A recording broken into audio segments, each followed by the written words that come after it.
Good day, everyone. I'm Loretta Bordeaux, and this is my son, Maximus. Wishing everyone a happy new year. Despite of this pandemic, we have so much blessings we receive, and we are very thankful for that. And guys, I know that this is a difficult time for all of us, but hang in there and keep the faith. We know that everything is going to be better. Ito yung handa namin today.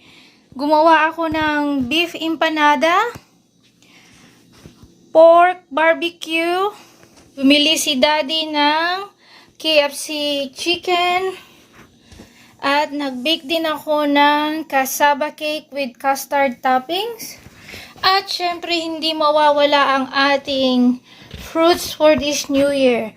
Hindi ko man siya nakumpletong 12 fruits as they said. But anyway, may fruits kami. Meron din kaming martini for today's celebration mamayang 12 midnight. I hope everyone enjoyed their holiday seasons, maliit man o malaki ang inyong selebrasyon. Ang mahalaga, tayo ay healthy at walang sakit.